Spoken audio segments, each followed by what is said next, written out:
അദ്ദേഹത്തിൻ്റെ വിഷൻ എന്ന് പറയുന്നത് ഒരു ഒറ്റവാക്കിൽ പറഞ്ഞു കഴിഞ്ഞാൽ ഇതൊരു ബാഹുബലി ഇൻ മലയാളം. സ്റ്റീഫൻ എന്ന് പറയുന്ന ഒരാൾ വെള്ള ഷർട്ടും മുണ്ടും മാത്രമേ ലൂസിഫറിൽ ഇടുന്നു എന്നുള്ളത് അദ്ദേഹം ഉറച്ച് തീരുമാനിച്ചിട്ടുള്ള ഒരു കാര്യമാണ്. ഒരു ജാക്കറ്റിന്റെ പ്രൈസ് ജാക്കറ്റ്സ് ആർ ലൈക്ക് ഒരു അഗെയിൻ ഒരു that means is 14 lakhs minimum. ആ സിനിമയിൽ അന്ന് പറഞ്ഞ ആ സീനുകളുടെ നമ്പേഴ്സിൽ നിന്ന് ഒരു സീൻ പോലും പുറത്തേക്ക് എടുത്തിട്ടില്ല. ഒരു സീൻ പോലും പുറത്തേക്ക് എടുത്തിട്ടില്ല. അല്ലെങ്കിൽ എൻ്റെ ഏതെങ്കിലും ഒരു കോസ്റ്റ്യൂം പോലും ഇതല്ല അതെന്ന് പറഞ്ഞിട്ടില്ല. നമ്മൾ എന്തുകൊണ്ട് ഇങ്ങനെയുള്ള തുണികൾ ഉപയോഗിക്കാം, എന്തുകൊണ്ട് ഉപയോഗിക്കാൻ പാടില്ല, എന്തൊക്കെ എംപ്ലിഷ്മെൻറ്റ്സ് നമുക്ക് ആ ജാക്കറ്റിൽ ഉണ്ടാവാം, ഇത്ര മാത്രം ലൗഡാവും, ഇത്ര ലൗഡാവാൻ പാടില്ല. ബ്രോഡാഡിയിൽ ഞാൻ അതിൻ്റെ ഫസ്റ്റ് കോപ്പി വാങ്ങിച്ചിട്ടുണ്ട്. ലാൽ സാറിൻ്റെ അതിൻ്റെ ഒറിജിനലുണ്ട്. there are sunglasses what you bought for 2 lakhs and all. Lal സാറിന് വേണ്ടിയിട്ട് നമുക്ക് ജാക്കറ്റ് എങ്ങനെ ക്രിയേറ്റ് ചെയ്യാം. വെൽക്കം സുജിത് സുധാകരൻ. സുജിത് ബ്രോ, സ്വാഗതം. നമസ്കാരം. പെട്ടെന്ന് സുജിത് സുധാകരൻ എന്ന് പറയുമ്പോൾ പെട്ടെന്ന് എല്ലാവർക്കും ആരാണെന്നൊരു ക്വസ്റ്റ്യൻ മാർക്ക് ഉണ്ടാവും. പക്ഷേ ഇദ്ദേഹം ചെയ്ത വർക്കുകൾ പറഞ്ഞു കഴിയുമ്പോൾ നമുക്ക് പിന്നെ രണ്ടാമതൊരു ചോദ്യത്തിന്റെ ആവശ്യം വരില്ല.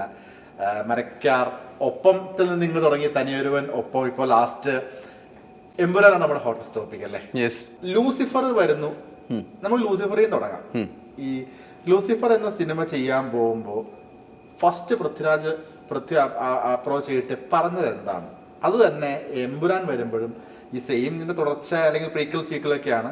അപ്പോഴും എമ്പുരാനെ പറ്റിയും പൃഥ്വിരാജ് ആദ്യമായിട്ട് പറഞ്ഞത് എന്തായിരിക്കും?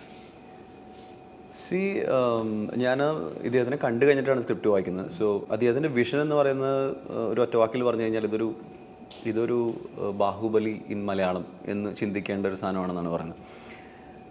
ലൂസിഫർ എമ്പുരാനോ? ലൂസിഫർ. ഓക്കെ.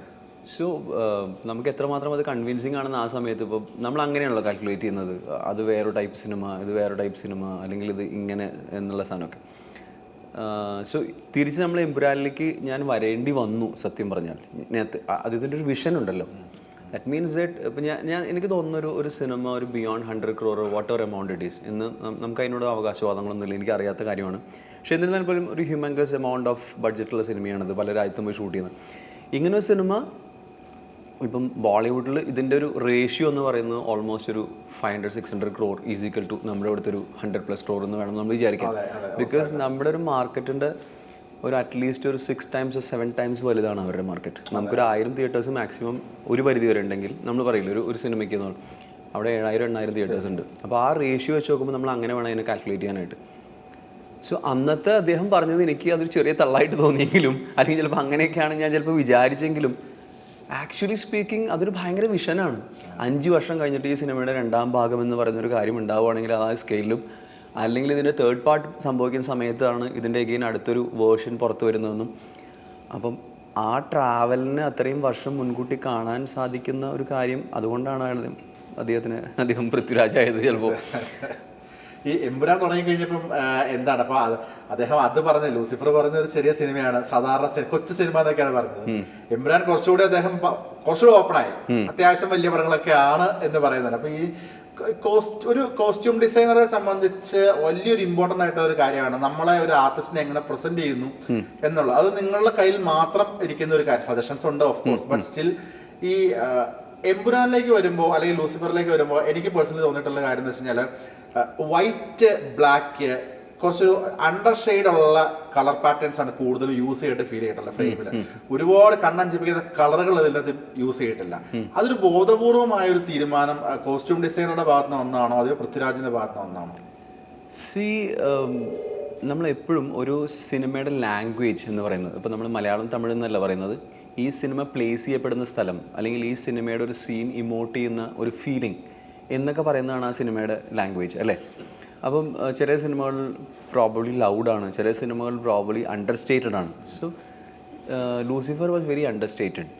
അതായത് നമ്മൾ ആ സിനിമയെ ത്രൂ കോസ്റ്റ്യൂംസ്, ആർട്ട് അല്ലെങ്കിൽ അങ്ങനെയുള്ള അല്ലെങ്കിൽ മേക്കപ്പ് എന്ന് പറയുന്ന സ്ഥലത്തൊക്കെ അതിനെ അണ്ടർസ്റ്റേറ്റഡ് ആയിട്ട് ഇടാനാണ് ശ്രമിച്ചിട്ടുള്ളത്. അത് ആസ് എൻ ഡയറക്ടർ അദ്ദേഹത്തിൻ്റെ വിഷനുമാണ്. എന്നാൽ നമുക്കും ഇത് അതിൻ്റെ ഒപ്പം മനസ്സിലാവുന്ന കാര്യമാണ്. ദിസ് ഈസ് ദ വിഷൻ എന്ന് പറയുന്നത്. ഇപ്പം അതിൻ്റെ ഏറ്റവും വലിയ എക്സാമ്പിൾസാണ് ഇപ്പം പ്രിയദർശിനി രാംദാസ് അല്ലെങ്കിൽ ബോബി എന്ന് പറയുന്ന. അപ്പോൾ അവരുടെ ഒരു ബെഡ്റൂമിൻ്റെ ഒരു ബെഡ്റൂമായിട്ട് ബന്ധപ്പെട്ട പ്രോപ്പർട്ടീസോ അല്ലെങ്കിൽ അതിൻ്റെ ഒരു വിഷൻ നിങ്ങൾക്ക് നോക്കിക്കഴിഞ്ഞാൽ അറിയാം, അതൊരു ഭയങ്കര അണ്ടർസ്റ്റേറ്റഡ് സ്ഥലമാണ്. അല്ലാതെ ഒരു 5 സ്റ്റാർ ഹോട്ടലിൻ്റെ ഉൾഭാഗം പോലെയല്ല. അത് നമുക്ക് അങ്ങനെ ചെയ്യാൻ പറ്റാത്തതുകൊണ്ടല്ല, അങ്ങനത്തെ ലൊക്കേഷൻസ് നമുക്ക് അവൈലബിൾ അല്ലാത്തതുകൊണ്ടല്ല. അപ്പം ഇതാണ് അതിൻ്റെ ബേസിക്സിലാണ് അത് നിൽക്കുന്നത്. പിന്നെ അവിടെ ക്യാരക്ടേഴ്സ് എങ്ങനെ ഇമോട്ട് ചെയ്യണം എന്നുള്ള ഡയറക്ടറുടെ കൃത്യമായ തീരുമാനമാണ്. ഈ ബാക്കിയുള്ളതിനൊക്കെ അവിടെ ബാക്ക്ഗ്രൗണ്ടിലാണ് കിടക്കുന്നത്. സോ ഈവൻ കോസ്റ്റ്യൂംസും അങ്ങനെയാണ് അതിൻ്റെ ഭാഷ. That's the language of that movie. So അതിൽ നിന്ന് നമ്മൾ ലൂസിഫറിൽ നമ്മൾ എംപുരാനിൽ വരുമ്പോൾ അതിൻ്റെ ഫ്ലേവേഴ്സ് ചിലപ്പോൾ കുറച്ചും കൂടി ഡിഫറെൻ്റ് ആയിട്ടുണ്ട്. There are different terrains.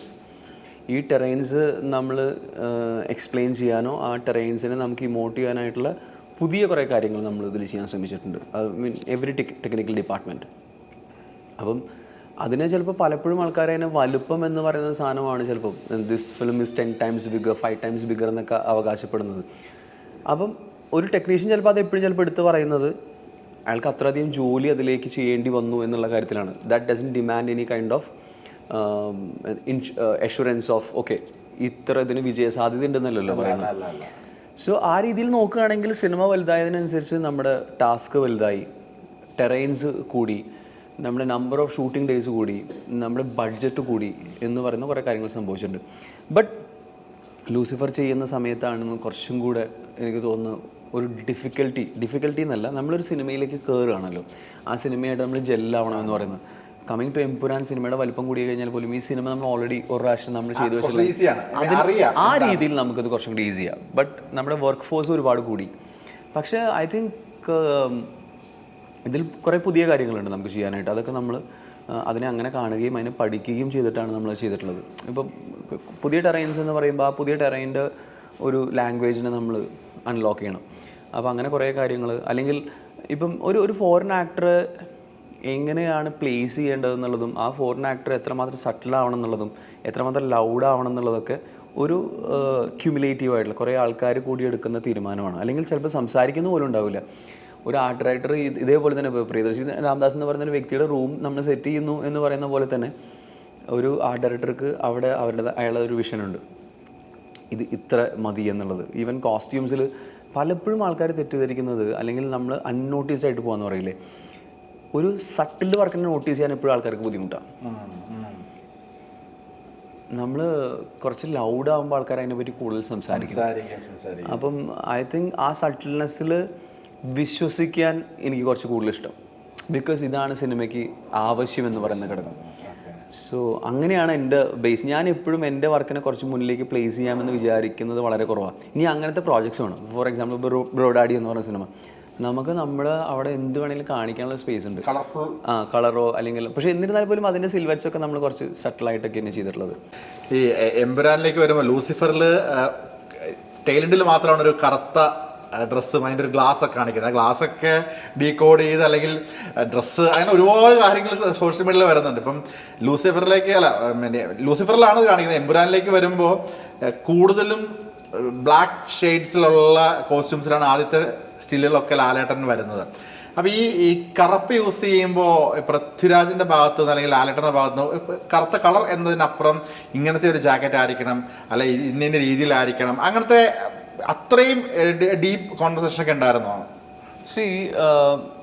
ഒരു ഡയറക്ടറെ സംബന്ധിച്ചിടത്തോളം ഒരു ഡയറക്ടർക്ക് ഒരു സിനിമയെ പറ്റി അല്ലെങ്കിൽ ടെക്നിക്കാലിറ്റിയെ പറ്റി അയാൾക്ക് എന്ത് വേണമെന്നുള്ളത് അറിഞ്ഞിരിക്കുക എന്നുള്ളത് ഒരു കാര്യമാണ്. അതെങ്ങനെ ചെയ്തെടുക്കുന്നു എന്നുള്ളത് ടെക്നീഷ്യൻസ് ജോബ് അല്ലേ. ഇതാണ് എൻ്റെ ക്യാരക്ടർ ഇങ്ങനെയാണ് പ്ലേസ് ചെയ്യപ്പെടുന്നത്, ഇങ്ങനെയാണ് അദ്ദേഹത്തിൻ്റെ സ്വഭാവ രീതി എന്നുള്ളതൊക്കെയാണ് ഒരു ഡയറക്ടർ നമ്മളോട് പറയുന്നത്. പിന്നെ ചില ആൾക്കാർ ചിലപ്പോൾ ഒരു റെഫറൻസുകളൊക്കെ തരും, ഇങ്ങനെ എന്നൊക്കെ പറഞ്ഞു. സോ ജനറലി സ്പീക്കിംഗ് പൃഥ്വിരാജും ഞാനും കൂടെ 2-3 സിനിമ ചെയ്തപ്പോഴും നമ്മൾ റെഫറൻസുകൾ ഒരുപാട് അങ്ങോട്ടും ഇങ്ങോട്ടും എറിഞ്ഞ് കളിച്ചിട്ടില്ല. ഞാനൊരു കഥ വായിക്കുന്നു, എനിക്ക് ചിലപ്പം അതിൽ ചില കാര്യങ്ങളിൽ Prithviraj is very sure about this is the thing I want. ഇപ്പോൾ ഫോർ എക്സാമ്പിൾ ഇപ്പോൾ സ്റ്റീഫൻ എന്ന് പറയുന്ന ഒരാൾ വെള്ള ഷർട്ടും മുണ്ടും മാത്രമേ ലൂസിഫറിൽ ഇടുന്നു എന്നുള്ളത് അദ്ദേഹം ഉറച്ച് തീരുമാനിച്ചിട്ടുള്ളൊരു കാര്യമാണ്. അപ്പം ഇവിടേക്ക് വരുമ്പോൾ ഇപ്പം ഖുറേഷി അബ്രഹാമിൻ്റെ കഥ പറയുന്ന ഒരു സിനിമയാണ്. നമ്മൾ ഓൾറെഡി ഇപ്പോൾ പൃഥ്വിരാജിനെ പറ്റി കൂടുതലും അദ്ദേഹത്തിൻ്റെ ഈ ഒരു സൈഡാണ് പ്ലേസ് ചെയ്യപ്പെടുന്നത് എന്നുള്ളത് ഉണ്ടല്ലോ. സോ നമ്മൾ ലൂസിഫറിൻ്റെ അവസാന ഭാഗം എന്ന് പറയുന്നത് നമ്മൾ എവിടെയാണ് നിർത്തിയത് അതിൻ്റെ ഒരു എക്സ്റ്റൻഷൻ ഇങ്ങോട്ടൊക്കെ വരുന്ന കാര്യങ്ങളൊക്കെ ഉണ്ട്. സോ അന്ന് നമ്മൾ ഒരു ലുക്കാണ് അതിൽ ചെയ്തത്. അപ്പോൾ ബാക്കിയുള്ള ലുക്കുകൾ നമുക്ക് എത്രയും കൃത്യമായി ചെയ്യാം എന്നുള്ളത്, അല്ലെങ്കിൽ നമുക്ക് അതാണ് വേണ്ടത് എന്നുള്ള ഒരു നിർദ്ദേശം ആണല്ലോ അവിടെ നിന്ന് വരുന്നത്. Then it's my job to satisfy his vision. അതിനുവേണ്ടി ചിലപ്പോൾ നമ്മൾ പല രീതിയിലുള്ള പണികൾ ചെയ്യും. ഇൻ ദ സെൻസ് ദാറ്റ് ഇപ്പം പല കാര്യങ്ങളും നമുക്ക് റെഡിമെയ്ഡ് കിട്ടുന്ന സമയമാണിപ്പം. പക്ഷെ സിനിമയ്ക്ക് എക്സാക്ട്ലി വേണ്ട സാധനങ്ങൾ പലപ്പോഴും കിട്ടില്ല. So I think that's where you really started to dig. നമ്മളൊരു സ്ഥലത്ത് പോയിട്ട് ഇതിനെ എങ്ങനെ ഇതിനെ ഉണ്ടാക്കിയെടുക്കാം എന്നുള്ളതാണ് നമ്മുടെ ഏറ്റവും വലിയ. അവിടെയാണ് ചിലപ്പോൾ ആ സിനിമയുടെ ഏറ്റവും വലിയ ഫാനാവുന്നത്. ഇൻ സെൻസ് ദാറ്റ് എനിക്ക് ഈ സിനിമ ഇവിടെ ഇറങ്ങുന്ന സമയത്ത് ആ സിനിമയിൽ ഈ കോസ്റ്റ്യൂംസ് വേറൊരു ലെവലിൽ, അല്ലെങ്കിൽ ആ സിനിമയുടെ പരിധികളിൽ നിന്നുകൊണ്ട് നമുക്ക് വേറൊരു ലെവലിൽ എങ്ങനെ എത്തിക്കാം എന്നുള്ളതിൻ്റെ പണി ഞാൻ അവിടെ എടുക്കുന്നത്. മനസ്സിലായി. അപ്പം അത് എടുക്കുകയും അത് ഡയറക്ടർക്ക് സാറ്റിസ്ഫൈ ആയാൽ വെരി ഗുഡ്. പക്ഷെ ചില സമയത്ത് പലപ്പോഴും ഞാൻ ചില കോസ്റ്റ്യൂംസ് അവിടെ കൊണ്ടുപോയി കാണിക്കില്ല. ചിലപ്പോൾ എനിക്കറിയാം അത് ചിലപ്പോൾ അവിടെ ഇഷ്ടപ്പെടുമായിരിക്കും, പക്ഷെ എനിക്കത് പോരാ. അതായത് ഞാൻ അങ്ങനെയൊക്കെ ചെയ്തിട്ടുണ്ട്. ചിലപ്പോൾ ഭയങ്കര എക്സ്പെൻസീവായിട്ട് നമ്മൾ ഉണ്ടാക്കിയ കാര്യങ്ങളാണെങ്കിൽ പോലും അതിൽ ചിലപ്പം എൻ്റെ ഒരു വർക്കിനെ മുന്നിലേക്ക് വെക്കാനോ അല്ലെങ്കിൽ അതിനെ പറ്റി കൂടുതൽ ആൾക്കാർ പിന്നീട് സംസാരിക്കാനോ വേണ്ടിയിട്ടല്ല. ചിലപ്പോൾ നമുക്ക് തോന്നും ഇത് അത്ര പോരാ, അല്ലെങ്കിൽ ഇതല്ല, ഇതിനാണ് ചിലപ്പോൾ ഒരു ബെറ്റർ, ചിലപ്പോൾ നമുക്ക് ഒരു മേ ബി ഒരു 1 വീക്ക് കൂടെ നമ്മൾ വർക്ക് ചെയ്താൽ ചിലപ്പോൾ നമുക്ക് നല്ല കൊടുക്കാൻ പറ്റും. So there are things where ഇദ്ദേഹം പറയുന്നു എനിക്ക് ഇതാണ് ആവശ്യമെന്ന് പറയുന്നൊരു സാധനമുണ്ട്. ചിലപ്പോൾ ചില സമയത്ത് ചില ഒക്കേഷൻസിൽ നമ്മൾ അത് വർക്ക് ചെയ്യുകയും അതിൻ്റെ കൂടെ വേറെ 1-2 കൊണ്ട് പ്ലേസ് ചെയ്യും. So that okay, this is what you want, this is what I feel that might do better. And there are occasions where he'll come and tell that okay, ഇത് എനിക്ക് ഈ സീനിൽ ഇത് തന്നെ മതി, കാരണം ഇവിടെ ഇത്രേ പാടുള്ളൂ, ഇനിയല്ല ഓക്കെ ഇത് അടിപൊളിയുണ്ട്, ഇത് ചിലപ്പോൾ കുറച്ചും കൂടെ ഒരു സാധനം ആവശ്യമുള്ള സ്ഥലമാണ്. So this is A very much of A give and take അല്ലേ. നമ്മൾ അതിലൊരിക്കലും ഒരു സാധനം നന്നായി അല്ലെങ്കിൽ അടിപൊളിയായിട്ടെന്ന് പറയുന്നോടത്ത് നമ്മൾ ഓവർ ജോയ്ഡ് ആവാനും പാടില്ല. ഇപ്പുറത്ത് അല്ലെങ്കിൽ അത് വേണ്ടാന്ന് പറയുമ്പോൾ ഓക്കെ ഫൈൻ. ബിക്കോസ് അദ്ദേഹത്തിൻ്റെ വിഷൻ എന്ന് പറയുന്ന ഒരു സാധനത്തിനെ നമ്മൾ മുന്നോട്ട് കൊണ്ടുപോകാന്നുള്ളതാണ്. ആസ് വെൽ ആസ് ഇതിലൊരു ഭയങ്കര ഇമ്പോർട്ടൻറ്റ് ഫാക്ടർ 2 കാര്യങ്ങളുണ്ട്. ഇതിടുന്ന ആക്ടറെ ഒരു കംഫർട്ട് ലെവൽ, അദ്ദേഹത്തിൻ്റെ രീതികൾ അല്ലെങ്കിൽ ബോഡി അല്ലെങ്കിൽ എന്ത് ചെയ്യുന്നു ഇട്ടിട്ട് മേ ബി ആക്ഷൻ സീക്വൻസ് ആണെങ്കിൽ എങ്ങനെ എന്നുള്ളത്. അപ്പുറത്തൊരു വേറെ കാര്യം കൂടെ ഭയങ്കര ഇമ്പോർട്ടൻ്റ് ആയിട്ടുള്ള പ്രൊഡ്യൂസർ. അപ്പം നമ്മൾ വിത്തിൻ ദ ബഡ്ജറ്റ്, ഇപ്പോൾ നമ്മുടെ മലയാളത്തിൽ പറയുകയാണെങ്കിൽ എത്ര വലിയ സിനിമയാണെങ്കിലും നമ്മൾ ബഡ്ജറ്റ് ഇല്ല എന്നൊക്കെയാണ് പറയുന്നത്. ബഡ്ജറ്റ് ഇല്ലാന്ന് വെച്ച് കഴിഞ്ഞാൽ ഇത് നമുക്കൊരു ബഡ്ജറ്റ് കുറിക്കാൻ പറ്റില്ല എന്ന് പറയുന്ന സ്ഥലത്ത് തുടങ്ങുന്നത്. Again there is A budget. നമ്മൾ അതിൻ്റെ ഉള്ളിൽ നിർത്തുക എന്ന് പറയുന്നതാണ് വലിയ കഴിവ്. മറ്റേത് ബഡ്ജറ്റിനെ പറ്റിയൊന്നും എനിക്ക് അറിയില്ല, അല്ലെങ്കിൽ എനിക്ക് അതൊന്നും ഞാൻ അതിനെപ്പറ്റി ചിന്തിക്കുന്ന പോലുമില്ല എന്ന് പറയുന്ന ഒരു ഇംപ്രാക്ടിക്കാലിറ്റി ആയിട്ട് എനിക്ക് തോന്നുന്നത്. So there R places wear ഇപ്പം നമ്മളൊരു ലാൽ സാറിൻ്റെ കണ്ണാടി എന്ന് പറയുന്ന, ഇപ്പോൾ നമ്മൾ അതിനെപ്പറ്റി സംസാരിച്ചില്ലേ, അത് ഈ സിനിമയിലേക്ക് വരുമ്പോൾ അതിൻ്റെ വേറെ വേർഷൻസ് ഉണ്ട് അതിൽ. സോ ചില സ്ഥലങ്ങളെന്ന് പറയുന്നത് ചിലപ്പോൾ അവിടെ വലിയ എമൗണ്ടുകൾ നമ്മൾ ഇങ്ങനത്തെ ഒരു സാധനത്തിന് വേണ്ടി ചിലവാക്കേണ്ട സ്ഥലങ്ങളുണ്ട്. That's A need of the film. ഇപ്പുറത്ത് ചിലപ്പോൾ നമ്മൾ വേറൊരു സാധനം ചിലപ്പോൾ അതിൻ്റെ ചിലപ്പോൾ ഓക്കെ ഇതിന് ഇത്ര രൂപ ഇതിൻ്റെ ബഡ്ജറ്റ് ഉണ്ട്, പക്ഷേ മേ ബി നമ്മൾ അതിൻ്റെ 1/10 ചിലപ്പോൾ ആ ജോലി നമ്മൾ തീർക്കും, ബിക്കോസ് ഇവിടെ അത് ആവശ്യമുള്ളൂ. സോ ആ ഒരു എന്താ പറയുന്നത്, നമുക്ക് ഏതു രീതിയിലേക്ക് നമുക്ക് മാറാൻ പറ്റുന്ന ഒരു സാധനമുണ്ട് അവിടെ. ഇപ്പം ഈ കണ്ണാടിയെ പറ്റി പറഞ്ഞു കഴിയുമ്പോൾ കണ്ണാടി അതുപോലെ ഇടുന്ന റിങ് ഇതൊക്കെ ഇലുമിനാറ്റി ആണെന്നും അങ്ങനെ ഒരുപാട് ചർച്ചകളും ഡിബേറ്റ്സ് ഒക്കെ സോഷ്യൽ മീഡിയ നടന്നിട്ടുണ്ട്, നടക്കുന്നൊക്കെയാണ്. ഇനി ഇപ്പോൾ ഇറങ്ങുമ്പോൾ അത് കൂടുതലും ചെയ്യും. അപ്പോൾ ഈ കണ്ണാടികളൊക്കെ ഒരു കോസ്റ്റ്യൂം ഡിസൈനറുടെ സ്വാതന്ത്ര്യത്തിൽ മേടിച്ച കഥാപാത്രം എത്ര ഇപ്പം ലാലേട്ടൻ വയ്ക്കുമ്പം അത് ഏത് കണ്ണാടി വെച്ചാലും നമുക്ക് ഭയങ്കര റിച്ചായിട്ട് ഫീൽ ചെയ്യും. അത് വേറൊരു സത്യം. അദ്ദേഹം വയ്ക്കുമ്പോൾ ഇത്രയും രസകരമായിട്ടുള്ള ഇത് വയ്ക്കണം എന്ന് പറയുന്നത് നമ്മളൊരു ബ്രാൻഡ് മേടിച്ച് ചെല്ലുന്നു അതാണോ, അതെയോ അദ്ദേഹത്തിൻ്റെയൊക്കെ ഇൻപുട്സ് ഉണ്ടാണ് നമുക്ക് ഇന്ന ബ്രാൻഡിന് ഇതുപോലെ, അല്ല അത് അങ്ങനെ ഒരു സാധനങ്ങളുണ്ടോ? ഉറപ്പായിട്ടും ഉണ്ടാവും. പല സമയത്തും ഇപ്പം എന്താ പറയുക, ചില സാധനങ്ങളൊക്കെ ഫോർ എക്സാമ്പിൾ ഈ സിനിമയിൽ നിന്ന് മാറി നമ്മൾ തനിയൊരു എന്ന് പറയുന്ന സിനിമ ചെയ്യുന്ന സമയത്ത് അതിൽ അരവിന്ദ് സ്വാമി ഇടുന്നതൊക്കെയും സൂട്ട്സ് ആണ് അല്ലേ. സൂട്ട്സും ചില ടീഷർട്ടുകളൊക്കെ അന്ന് നമ്മൾ കേൾക്കാത്ത ചില ബ്രാൻഡ്സുകളൊക്കെയാണ് അതൊക്കെ. അപ്പം ഐ തിങ്ക് ആ സമയത്ത് എനിക്ക് തോന്നിയത് എന്താണെന്ന് വെച്ച് കഴിഞ്ഞാൽ ഞാൻ ജീവിതത്തിൽ സൂട്ടുകൾ എത്രമാത്രം ഇട്ടോ അതിനേക്കാൾ ഒരുപാട് എണ്ണങ്ങൾ കൂടുതൽ ഇടുകയും പല സ്ഥലങ്ങളിൽ പോവുകയും ആ ഫാബ്രിക്സ് പരിചയപ്പെടുകയും സ്റ്റിച്ചിങ് ആയിട്ട് ഒരുപാട് ബന്ധമുള്ള അല്ലെങ്കിൽ അങ്ങനെ ഇട്ടിട്ടുള്ള ഒരാളാണല്ലോ. So I felt that okay ഞാൻ അദ്ദേഹം പറയുന്ന കാര്യങ്ങൾ കേൾക്കുന്നതിന് ഒരുപാട് ഹെൽപ്പ് ചെയ്യും എന്ന് വിചാരിച്ചാണ്. ഞാൻ അവിടെ പോയി പഠിപ്പിക്കേണ്ട കാര്യമൊന്നുമില്ല. So I learn from his experience and knowledge, then I do the work. ഇപ്പം ഇവിടെ വരുമ്പോൾ ലൂസിഫറിലേക്ക് വരുമ്പോൾ ഈ ഇങ്ങനെ ഡീറ്റ എന്ന് പറയുന്നൊരു കണ്ണാടി നമുക്ക് ലൂസിഫറിൽ ഉപയോഗിക്കാം എന്നുള്ളത് പൃഥ്വിരാജിൻ്റെ ഒരു വിഷനാണ്. അദ്ദേഹം അത് എവിടെയോ കാണുകയോ അതാണ് ലാൽ സാറിന് കൂടുതൽ ചേരുന്നതെന്ന് പറയുന്ന ഒരു വിഷനാണ്. എംപുരാനിലേക്ക് വരുമ്പോൾ നമ്മളിതിൻ്റെ വേറൊരു വേർഷൻ വരണം. So this job is assign to me. നമ്മളിവിടെ എന്ത് ഉപയോഗിക്കാം എന്നുള്ളത് ഇപ്പം നമ്മൾ ഓൾറെഡി അവിടെ കണ്ടു. ഇനി ഇതിൻ്റെ അടുത്ത എക്സ്റ്റൻഷൻ എന്ന് പറയുന്നത്. So I kind of do my homework and ഞാനതിന് ചിലപ്പോൾ എനിക്ക് ഈ കണ്ണാടിയാണ് ചിലപ്പോൾ ഇവിടെ സെറ്റ് ആവുന്നതെന്നുള്ളത് ഞാൻ അങ്ങോട്ട് അയച്ചു കൊടുക്കുകയും he will also get involve in this process. ആര്? Prithvi. Then okay, this is good, that is good, why this is not suiting, why this is suiting, why this will help, why this will not help എന്ന് പറയുന്ന ഒരു process of conversation നമ്മൾ നടക്കും. ഇങ്ങനെയുള്ള ഒരു കാര്യത്തിനെ നമ്മൾ നോക്കിക്കാണുന്നത് ചിലപ്പോൾ പല പ്രോസസ്സിൽ കൂടിയാണ്. ചിലപ്പോൾ ഇതൊക്കെ കഴിഞ്ഞിട്ട് നമ്മൾ കൊണ്ടുപോയിട്ട് ചിലപ്പോൾ ലാൽ സാറിന് ഇതേ കണ്ണാടി വെക്കുന്ന സമയത്ത് ചിലപ്പോൾ ലാൽ സാർ ഈസ് ലൈക്ക് ഇത് ഡയറക്ടർ വിഷനാണെങ്കിൽ അതിൻ്റെ കൂടെ പോകുന്ന ആൾ തന്നെയാണ്. പക്ഷേ എന്നാൽ ചില സമയത്ത് ദർ ആർ സം സജഷൻസ്. അല്ലെങ്കിൽ ചിലപ്പോൾ ലാൽ സാറിൻ്റെ ചിലപ്പോൾ ഇതിനാണ് വലിയ ബ്രാൻഡുകളുടെയോ അല്ലെങ്കിൽ ചിലപ്പോൾ അതിന് ചേരുന്ന അല്ലെങ്കിൽ എന്ന് അദ്ദേഹം വിചാരിക്കുന്ന ചില കണ്ണാടികളുണ്ടാവും. ചിലപ്പോൾ പ്രോബബ്ലി ആ സീനിൻ്റെ ഒരു ഇതിലേക്ക് ചിലപ്പോൾ അത് ഉണ്ടാവാം ചില സമയത്ത്, ചിലപ്പോൾ ചേരും.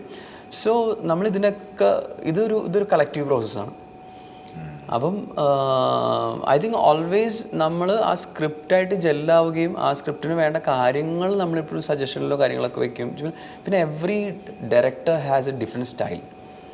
ഇപ്പോൾ ചില ആൾക്കാർ ടോട്ടലി നമ്മളിലേക്ക് വിട്ടു തരുന്ന ആൾക്കാരുണ്ട്, ചില ആൾക്കാർ ഭയങ്കരമായിട്ട് അതിൽ ഇൻവോൾവ് ആണ് ആൾക്കാരുണ്ട്. പൃഥ്വിരാജിൻ്റെ ഒരു രീതി എന്ന് പറയുന്നത് ആ സ്ക്രിപ്റ്റ് തന്നെ നമ്മളൊരു 3 മണിക്കൂർ നേരം ആ സ്ക്രിപ്റ്റ് ഒരു അസിസ്റ്റൻ്റ് ഡയറക്ടറെ കൊണ്ട് വായിപ്പിച്ച് നമ്മൾ മുഖാമുഖം ഇരുന്ന് ചിലപ്പോൾ ഒരു 3, 4, 5 മണിക്കൂർ ചിലപ്പോൾ നമ്മുടെ കൂടെ ഇരുന്ന് അതിന് വേറൊരു അസിസ്റ്റൻ്റ് ഡയറക്ടർ ഇരുന്നിട്ട് അതിൻ്റെ പറഞ്ഞ കാര്യങ്ങൾ നോട്ട് ചെയ്യുകയും നമ്മുടെ സംശയങ്ങളും അദ്ദേഹത്തിൻ്റെ സംശയങ്ങളും അദ്ദേഹത്തിൻ്റെ എക്സൈറ്റ്മെൻറ്റുകളൊക്കെ നമ്മളിവിടെ ഷെയർ ചെയ്തിട്ടാണ് ഒരു 5 മണിക്കൂർ നേരം അങ്ങനെ ഓരോ ടെക്നീഷ്യനും കൂടി ഇരുന്നിട്ടാണ് അദ്ദേഹം ഈ സിനിമയിലേക്ക് പോകുന്നത്. അത്ര എഫേർട്ടാണ്. എനിക്ക് ഉറപ്പായിട്ട് പറയാം, ഞാൻ അറിയുന്ന ഈ സിനിമയിലെ പല ടെക്നീഷ്യൻ്റെ അടുത്തും ഇദ്ദേഹം ഒറ്റയ്ക്ക് ദ സെൻസ് ദാറ്റ് ആ ടെക്നീഷ്യനെ മാത്രം വെച്ചുകൊണ്ടാണ് ആ ടെക്നീഷ്യൻ ഡിപ്പാർട്ട്മെൻറ്റ് വർക്ക് ചെയ്തിട്ടുള്ളത്.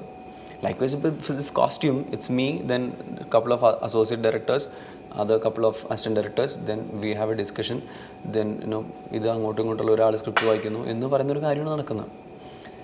എന്നിട്ട് അവിടെയാണ് നമ്മൾ ആ സിനിമയെ മൊത്തം from scene 1 to scene 99 or 100 whatever it is, ആ സീൻ നമ്പറിൽ എന്തൊക്കെയാണ് അദ്ദേഹത്തിൻ്റെ വിഷൻ എന്ന് പറഞ്ഞുകൊണ്ടിരിക്കുന്നത്, നമ്മൾ നമ്മുടെ സജഷൻസ് പറഞ്ഞുകൊണ്ടിരിക്കുന്നത്. ദെൻ വി എന്താ പറയുന്നത്, ഓക്കെ ഈ സീനുകൾ നമ്മൾ കൂടുതൽ വർക്ക് ചെയ്യാനുണ്ട്, അല്ലെങ്കിൽ ഈ ക്യാരക്ടർ നമുക്ക് ഒരുപാട് ഡെപ്തിൽ വർക്ക് ചെയ്യാനുണ്ട്, അല്ലെങ്കിൽ ചിലപ്പോൾ ലാൽ സാറിൻ്റെ ജാക്കറ്റ്സ് എന്ന് പറയുന്നത് നമ്മളൊരു കൺസേൺ ആണ് എന്ന് പറയുന്ന കാര്യങ്ങളൊക്കെ നമ്മൾ ഡെപ്തിൽ വർക്ക് ചെയ്യും. Then we try and make samples. എന്ത് തരം തുണികൾ ഉപയോഗിക്കാം, ഇനി ആ തുണികൾ എന്തുകൊണ്ട് ഉപയോഗിക്കുന്നു, എന്തുകൊണ്ട് ഈ വക തുണികൾ നമ്മൾ ഉപയോഗിക്കാൻ പാടില്ല, അതൊക്കെ നമ്മൾ വർക്ക് ചെയ്യും, ഉറപ്പായിട്ടും വർക്ക് ചെയ്യും. നമ്മൾ എന്തുകൊണ്ട് ഇങ്ങനെയുള്ള തുണികൾ ഉപയോഗിക്കാം, എന്തുകൊണ്ട് ഉപയോഗിക്കാൻ പാടില്ല, എന്തൊക്കെ എംപ്ലിഷ്മെൻറ്റ്സ് നമുക്ക് ആ ജാക്കറ്റിൽ ഉണ്ടാവാം, ഇത്ര മാത്രം ലൗഡാവും, ഇത്ര ലൗഡാവാൻ പാടില്ല, ഈ സീനിൽ ഇത് ഉപയോഗിക്കാം, ഈ കളർ ഉപയോഗിക്കാം എന്നൊക്കെ പറയുന്ന സിനിമാറ്റോഗ്രാഫർ ഉണ്ടാവും അവിടെ. ഇല്ല, ഇത് എന്താണെന്ന് അറിയോ, ദിസ് എ സ്റ്റോറി അല്ലെങ്കിൽ this A thing which I make four myself. ഇത് ഞാൻ എനിക്ക് വേണ്ടി ചെയ്യുന്ന. എന്നിട്ട് ചിലപ്പോൾ ചില കാര്യങ്ങളിൽ ചിലപ്പം നമ്മൾ ഇത് പറയേണ്ട സ്ഥലത്തോ അല്ലെങ്കിൽ ചിലപ്പോൾ നമ്മളിത് അങ്ങോട്ട് അവതരിപ്പിക്കണമെന്ന് തോന്നുന്ന സ്ഥലത്ത്, വളരെ ആവശ്യമുള്ള സ്ഥലത്ത് മാത്രമേ അവതരിപ്പിക്കുള്ളൂ. ഞാൻ ഈ പ്രോസസ്സ് ചെയ്ത് കഴിയുമ്പോൾ ഓട്ടോമാറ്റിക്കലി നമ്മുടെ ഹോംവർക്കാണ് ഇത് ചെയ്ത് കഴിയും. ഇതിനു വേണ്ടി ഞാനൊരു കോസ്റ്റ്യൂം ഉണ്ടാക്കി കഴിഞ്ഞാൽ 99.99% റിസൾട്ട് ഈസ് അതവിടെ ഫിറ്റ് ആവും. ബിക്കോസ് നമ്മൾ ഇതിൽ ആൾക്കാർ ഇപ്പോൾ ഞാൻ വിചാരിക്കുന്ന ഒരു ഡയറക്ടറെ സംബന്ധിച്ചിടത്തോളം ഡയറക്ടർ എനിക്ക് ഈ ജാക്കറ്റ് ഇങ്ങനത്തെ ജാക്കറ്റ് വേണമെന്ന് കാണിച്ചു തരേണ്ടതല്ല ഉള്ള ജോലി, ക്യാരക്ടർ പറയാന്നുള്ളതാണ്. This is my job that I do all this. അതാണ് കോസ്റ്റ്യൂം ഡിസൈനർ. എന്നിട്ട് നമ്മൾ ഇത് ഇങ്ങനെ ഒരു സാധനം കൊണ്ടുപോയിട്ട് ഇതിന് സൂട്ട് ആവുന്നുണ്ടോ എന്നുള്ളത് നമ്മളവിടെ കൊണ്ടുപോയി അത് ഓൾമോസ്റ്റ് സൂട്ട് ആവും. There are sometimes when you have A plan B also. നമുക്ക് ചെറിയ ഡൗട്ട് ഉണ്ട് ചിലപ്പോൾ, അപ്പോൾ നമുക്ക് പ്ലാൻ ബി ഉറപ്പായിട്ട് അവിടെ ഉണ്ടാവും. പക്ഷേ എൻ്റെ എല്ലാ സിനിമയിലും ഇപ്പോൾ ഒരു 22 ചേഞ്ച് 25 ചേഞ്ച് ഒരു ആക്ടർക്ക് ഉണ്ടെങ്കിൽ ഞാൻ 26 27 ചേഞ്ചസ് ഉണ്ടാക്കാറുള്ളൂ. അത് ഓക്കെ ആയിരിക്കും. ബിക്കോസ് അത് ഐ തിങ്ക് അത് നമ്മുടെ നമ്മൾ അതിനെ എത്രമാത്രം ഡെപ്തിൽ പഠിച്ചു, ഹോംവർക്ക് ചെയ്തു, ഞാൻ ഈ മൊത്തം സർക്കിൾ കംപ്ലീറ്റ് ചെയ്തോ എന്നുള്ള ഒരു ചോദ്യമാണ്. So you have answers four everything what people are asking അല്ലേ. ആരെന്ത് ചോദ്യം ചോദിച്ചു കഴിഞ്ഞാലും അതിനുള്ള ഉത്തരം എനിക്ക് ഉറപ്പായിട്ട് അവിടെ ഉണ്ടാവണം. അതെനിക്ക് ഇങ്ങനെ ഒരു ഡെപ്തിൽ ഞാൻ പഠിച്ചാൽ മാത്രമേ സംഭവിക്കുള്ളൂ. സോ ഇവിടെയാണ് ക്വസ്റ്റ്യൻ വരുന്നത്. നിങ്ങൾ ഒരു സമയത്ത് 4 സിനിമകൾ ചെയ്തു എന്ന് വിചാരിക്കും. How you can concentrate so much on this? ശരിയാണ്. അല്ലെങ്കിൽ നിങ്ങൾ 4 സിനിമ നിങ്ങൾക്ക് ചിലപ്പോൾ ഒരു സിനിമ ചിലപ്പോൾ 10 ദിവസം 15 ദിവസം കൊണ്ട് നിങ്ങൾക്ക് ഷോപ്പ് ചെയ്ത് തീർക്കാൻ പറ്റുമെങ്കിൽ നിങ്ങൾ അതിനെ സാറ്റിസ്ഫൈ ചെയ്യാൻ പറ്റുന്ന ഇക്വേഷൻ ആണെങ്കിൽ ഓക്കെ.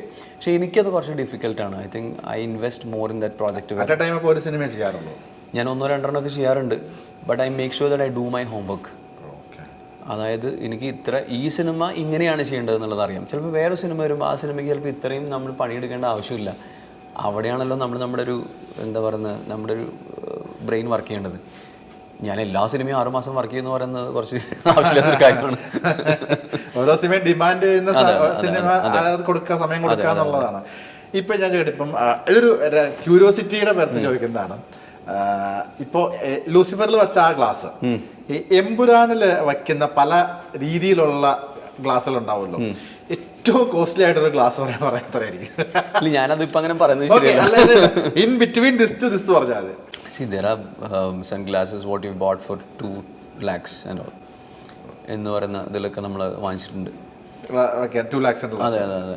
സി അത് അതിൻ്റെ നീഡായതുകൊണ്ടാണ്, ആ സിനിമയുടെ ആവശ്യമാണത്, അല്ലാതെ അല്ലല്ലോ നമ്മൾ. പിന്നെന്താ പറയുക, ചില സമയത്ത് നമുക്കിപ്പോൾ സിനിമയിലാണ് ഏറ്റവും കൂടുതൽ കോപ്പീസ് ഉപയോഗിക്കുന്നത്, എസ്പെഷ്യലി വാച്ചസ് ആൻഡ് ഓൾ. അല്ലെ ഇപ്പോൾ ഒരു റിച്ചർഡ് മിൽ എന്ന് പറഞ്ഞ ഒരു വാച്ചിന് ഓൾമോസ്റ്റ് 1.5 crore to 2 crores ഉണ്ട്. ഇപ്പോൾ നമ്മൾ ബ്രോഡാഡിയിൽ ഞാൻ അതിൻ്റെ ഫസ്റ്റ് കോപ്പി വാങ്ങിച്ചിട്ടുണ്ട്. ലാൽ സാറിൻ്റെ അതിൻ്റെ ഒറിജിനൽ ഉണ്ട്. ഈ ബ്രോഡാഡിയുടെ അത് വെച്ചിട്ട് മറ്റേ വാച്ചിന്റെ പറയുന്ന പുള്ളിയൊക്കെ ഇട്ടിട്ടുണ്ടെന്ന് തോന്നുന്നു. അത് കോപ്പി ആയിരുന്നു. അത് ഞാൻ കോപ്പി വാങ്ങിച്ചിട്ടുണ്ട്. അതിനെ ഞാൻ കോപ്പി വാങ്ങിച്ചത് അതിൻ്റെ ഒറിജിനൽ ഉണ്ട്. മോനെ അതാണ് ഞാൻ ഒറിജിനൽ കിട്ടിക്കോളാം പറയും. കിട്ടിയത് ഒറിജിനലാണ്. അല്ല അതിൽ ഒറിജിനൽ ആയിട്ട് ഉപയോഗിച്ചിട്ടുണ്ട്. ബിക്കോസ് അദ്ദേഹത്തിൻ്റെ കയ്യിലുണ്ട്. അപ്പോൾ അത് മോനെ ഇതല്ലേ ഞാൻ ചിലപ്പോൾ നമ്മളെന്താ പറയുക, നമ്മളത് വാങ്ങിക്കുന്നത് ഉറപ്പായിട്ടും 10-20,000 രൂപ ഉണ്ടായിരുന്നു. 1.5 കോടി രൂപയുടെ വാച്ചിന് 20,000 രൂപ ഫസ്റ്റ് കോപ്പി കൊടുക്കുന്നത് തെറ്റില്ലല്ലോ. അപ്പൊ ഇതില് 2 ലക്ഷത്തിനടുത്തുള്ള ഗ്ലാസുകൾ യൂസ് ചെയ്തിട്ടുണ്ട്. ഒരു ജാക്കറ്റിന്റെ പ്രൈസ് പറയാൻ എന്തായിരിക്കും? ജാക്കറ്റ്സ് ആർ ലൈക്ക് ഒരു 2 lakhs ഒക്കെ അടുത്ത് ജാക്കറ്റ്സിന് വിലയുണ്ട് ഉറപ്പായിട്ടും. അത് അങ്ങനെയുണ്ട്. അതിന് പല വേരിയേഷൻസ് ആണ്. ഇപ്പം നമ്മൾ എന്താ പറയുക, ഇപ്പോൾ ഒരു ഫൈറ്റ് എന്ന് പറയുന്നിടത്ത് ആൾക്കാർ ഒരു ജാക്കറ്റ് അല്ലേ കാണുന്നുള്ളൂ. നമ്മൾ 6-7 ജാക്കറ്റ് ഉപയോഗിക്കുന്നുണ്ട്, സെയിം ജാക്കറ്റ്. ഐ മീൻ അതിൻ്റെ 7 pieces. That means is 14 lakhs minimum. അതെ.